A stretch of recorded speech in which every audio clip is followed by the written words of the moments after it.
इतिहास साक्षी है कि पुण्य भूमि भारत की गाथा भारत की अस्मिता, गौरव और राष्ट्रीय स्वाभिमान के लिए विदेशी आक्रांताओं से संघर्ष की महान गाथा है। बर्बर आक्रांताओं ने भारत की आत्मा पर चोट करने और भारत का अपमान करने के लिए हमारी संस्कृति और आस्था के केंद्रों को ध्वस्त किया। सोमनाथ, काशी, मथुरा और अयोध्या के मंदिरों का तोड़ा जाना आज भी भारत की स्मृतियों में जीवित है। सन 1528 में अयोध्या में भगवान श्री राम के मंदिर का मुगल आक्रांता बाबर द्वारा तोड़ा जाना ऐसी ही एक अक्षम्य घटना थी जिसने सीधे भारत के सम्मान और आत्मा पर चोट की।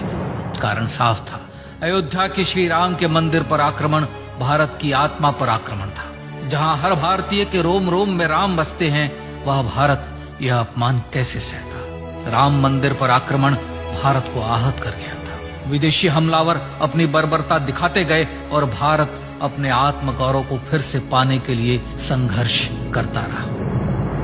भारत रामलला के जन्म स्थान पर बाबर के नाम पर बने एक ढांचे को देखता और उसे हटाने का संकल्प लेकर शक्ति संजोया करता।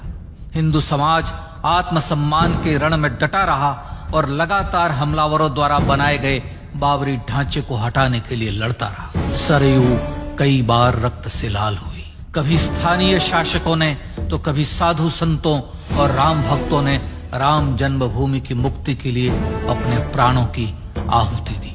74 बार युद्ध हुए। हम कुछ मोर्चे हारे, पर रण जीतने का संकल्प कभी कम नहीं हुआ। हिंदू समाज तलवारों से रक्त रंजित हुआ, पर उसने हार नहीं मानी। उसका संकल्प अजेय था। 15 अगस्त 1947 को देश की आजादी के साथ सैकड़ों सालों से चले आ रहे इस संघर्ष में नई ऊर्जा और एक नया मोड़ आया। अचानक 23 दिसंबर 1949 को बाबरी ढांचे में श्री राम लला प्रकट हुए। हजारों राम भक्त दर्शन के लिए उमड़ पड़े। तत्कालीन प्रधानमंत्री पंडित जवाहरलाल नेहरू ने उत्तर प्रदेश सरकार को श्री राम लला को विवादित ढांचे से हटाने का आदेश दिया। उत्तर प्रदेश सरकार ने अयोध्या के कलेक्टर को यह काम दिया और यह निर्देश भी कि जरूरत पड़ने पर वे बल का प्रयोग भी करें। अयोध्या के कलेक्टर ने सरकार को उत्तर दिया कि यह नरसंहार के बिना संभव नहीं है, और फिर भी वह ऐसा चाहती है तो किसी दूसरे कलेक्टर से यह काम करवा ले। परिणाम स्वरूप रामलला की मूर्ति वहीं विराजमान रही। विवादित ढांचे को बंद कर दिया गया।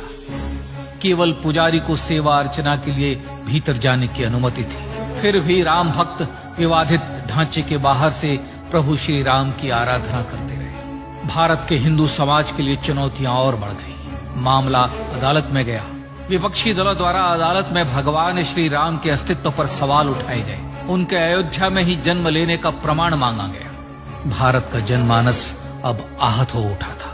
आजाद भारत में भी हिंदू समाज को अपनी आस्था और श्रद्धा के लिए संघर्ष करना पड़ रहा था। चुनौतियों के इस समय में सन 1984 में विज्ञान भवन दिल्ली में विश्व हिंदू परिषद ने धर्म संसद का आयोजन किया। इस संसद में देश भर के संतों ने राम जन्मभूमि की मुक्ति के लिए आह्वान किया और राम जन्मभूमि मुक्ति यज्ञ समिति का गठन किया।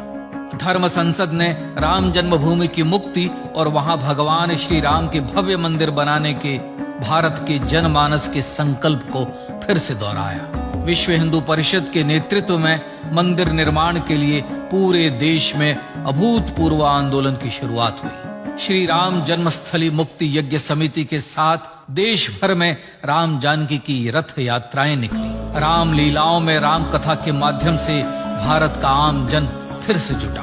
अब सबके मन में एक ही प्रण था, एक ही लक्ष्य था। अयोध्या में जन्मभूमि पर भगवान श्री राम के भव्य मंदिर का निर्माण। सन 1989 में विश्व हिंदू परिषद द्वारा गांव-गांव से रामशिला पूजन करके अयोध्या भेजी गई। 2,75,000 गांवों से रामशिलाएं अयोध्या पहुंची। भव्य राम मंदिर के शिलान्यास का निर्णय हुआ। पूज्य संत महात्माओं और हिंदू समाज के अन्य प्रमुख नेताओं के निर्णय के अनुसार अनुसूचित जाति के प्रमुख नेता श्री कामेश्वर चौपाल ने 9 नवंबर 1989 को मंदिर निर्माण का पहला पत्थर रखा।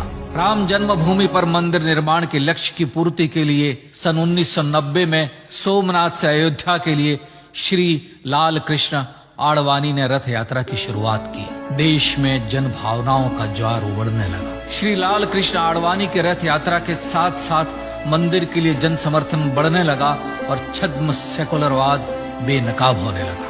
इस जन आंदोलन को रोकने की तमाम कोशिशें हुई पर सब व्यर्थ हुई। विश्व हिंदू परिषद ने देशवासियों से अयोध्या में जन्मभूमि पर मंदिर निर्माण के लिए 30 अक्टूबर और 1 नवंबर 1990 को कार सेवा का आह्वान किया। परिणाम स्वरूप लाखों राम भक्त कार सेवा के लिए देश के कोने कोने से अयोध्या आए। इससे देश की एकात्मता का विराट दर्शन हुआ। कार सेवकों को रोकने के लिए उत्तर प्रदेश के तत्कालीन मुख्यमंत्री श्री मुलायम सिंह यादव ने अयोध्या में परिंदे को भी पर न मारने देने की घोषणा की। स्थितियां गंभीर हो गई। अयोध्या से 100-200 किलोमीटर दूर रेलगाड़ियां रोक दी गई। अयोध्या युद्ध भूमि बना दी गई। मार्ग बंद, रेल बंद, चप्पे चप्पे पर पुलिस। अयोध्या सैनिक छावनी में बदल गई। राम नाम पर ऐसी पाबंदी कि अर्थी ले जा रहे लोगों तक को रोका गया क्योंकि वे राम नाम सत्य कह रहे थे। लेकिन सैकड़ों किलोमीटर की यात्रा कर कार सेवक अयोध्या पहुंचने लगे। राम के गीत गाते, होठों पर हंसी और पांव में छाले लिए राम काज के लिए राम भक्त देश विदेश से अयोध्या पहुंच ही गए। कार सेवकों पर गोलियां चली। अनेक कार सेवक शहीद हुए। आजाद भारत में जन्मभूमि पर राम मंदिर के लिए कार सेवकों ने फिर एक बार अपना बलिदान दिया, पर कार सेवकों ने विवादित ढांचे पर भगवा फहरा ही दिया और इस तरह कार सेवा सफल हुई। श्री राम जन्मभूमि आंदोलन ने भारत की सुप्त आत्मा को झकझोर कर जगा दिया था। विश्व हिंदू परिषद ने फिर एक बार 6 दिसंबर 1992 को कार सेवा का आह्वान किया। राम भक्तों को कार सेवा करने देने के लिए अदालत में प्रार्थना की गई, पर अदालत ने कोई निर्णय नहीं दिया। परिणाम स्वरूप बौद्ध, जैन, सिख, स्वामीनारायण संप्रदाय, गायत्री परिवार, हर पंथ मत विचार के हिंदू एकत्र हो गए। छूत अछूत का भेद मिटा, जाति की पहचान मिटी। हम सब हिंदू, हम सब सिंधु बन गए। राम सिंधु में ज्वार उठा और देखते ही देखते 6 दिसंबर 1992 को श्री राम जन्मभूमि से बाबरी ढांचा सदा के लिए हट गया।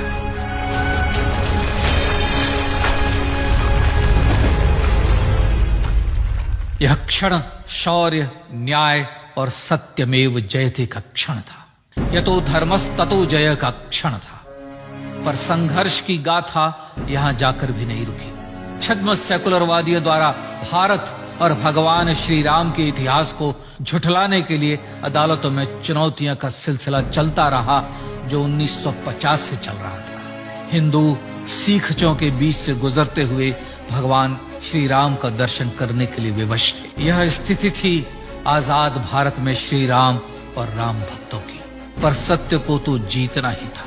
आखिरकार देश के सर्वोच्च न्यायालय के 5 जजों की खंडपीठ ने 9 नवंबर 2019 को ऐतिहासिक निर्णय दिया और यह कहा कि अयोध्या जन्मभूमि परिसर की पूरी 67 एकड़ भूमि रामलला की। और न्यायालय ने भारत सरकार को जन्मभूमि पर मंदिर बनाने के लिए एक ट्रस्ट बनाने का आदेश दिया। सर्वोच्च न्यायालय के आदेश के अनुसार भारत सरकार ने 5 फरवरी 2020 को श्री राम जन्मभूमि तीर्थ क्षेत्र नाम के ट्रस्ट का गठन किया और राम जन्मभूमि न्यास की भूमि जो सरकार द्वारा अधिग्रहित की गई थी, उसे ही नवनिर्मित न्यास को वापस दे दिया गया। 5 अगस्त 2020 को भारत के प्रधानमंत्री श्री नरेंद्र मोदी ने श्री राम जन्मभूमि तीर्थ क्षेत्र के अध्यक्ष पूज्य महंत नृत्य गोपाल दास, राष्ट्रीय स्वयंसेवक संघ के पूज्य सरसंघ चालक डॉक्टर मोहन भागवत एवं उत्तर प्रदेश के मुख्यमंत्री श्री योगी आदित्यनाथ की उपस्थिति में श्री राम जन्मभूमि पर भगवान श्री राम के भव्य मंदिर के लिए भूमि पूजन कर निर्माण कार्य का शुभारंभ किया। इस तरह लगभग 500 वर्षों से राम जन्मभूमि की मुक्ति के संघर्ष का पटाक्षेप हुआ। अपने आत्मसम्मान और राष्ट्रीय अस्मिता के लिए इतना लंबा संघर्ष विश्व के इतिहास में बेजोड़ है। श्री राम भारत की आत्मा, भारत की परिभाषा, हमारे राष्ट्रीय आदर्शों और जीवन मूल्यों के प्रतिनिधि मर्यादा पुरुषोत्तम हैं, जो हर हिंदू के होठों पर जन्म से मृत्यु तक रहे। बस यही हर हृदय में प्रार्थना होती है। राम भारतीय राष्ट्रीय स्वाभिमान और आसेतु हिमालय से समुद्र पर्यंत तक जन जन को एकात्मता के बंधन में बांधने वाले रक्षा सूत्र है। अयोध्या स्थित श्री राम जन्मभूमि पर बाबर का हमला वास्तव में भारत के स्वाभिमान और राष्ट्रीयता पर हमला था। प्रधानमंत्री श्री नरेंद्र मोदी द्वारा श्री राम जन्मभूमि पर राम मंदिर का पुनः निर्माण न केवल बाबरी मानसिकता का पराभव है, बल्कि संपन्न, सुखी, सुसंस्कृत, सर्वशक्ति संपन्न स्वराष्ट्र का सूर्योदय भी है। यह उस राम राज्य की दिशा में वह कदम है जिसकी अभिलाषा राज राजेंद्र चोल, कृष्णदेव राय, छत्रपति शिवाजी महाराज से लेकर महात्मा गांधी तक ने की थी। अयोध्या में जन्मभूमि पर भगवान श्री राम का मंदिर न सिर्फ राष्ट्रीय गौरव होगा, बल्कि वह श्री राम के आदर्शों का राष्ट्र मंदिर होगा। अब वह महान संकल्प पूरा होने जा रहा है। आइए इस राम यज्ञ, राष्ट्र यज्ञ में जिन ज्ञात और अज्ञात भारतीयों ने अपनी आत्माहुति दी है, उनका पुण्य स्मरण कर उन्हें श्रद्धांजलि दी।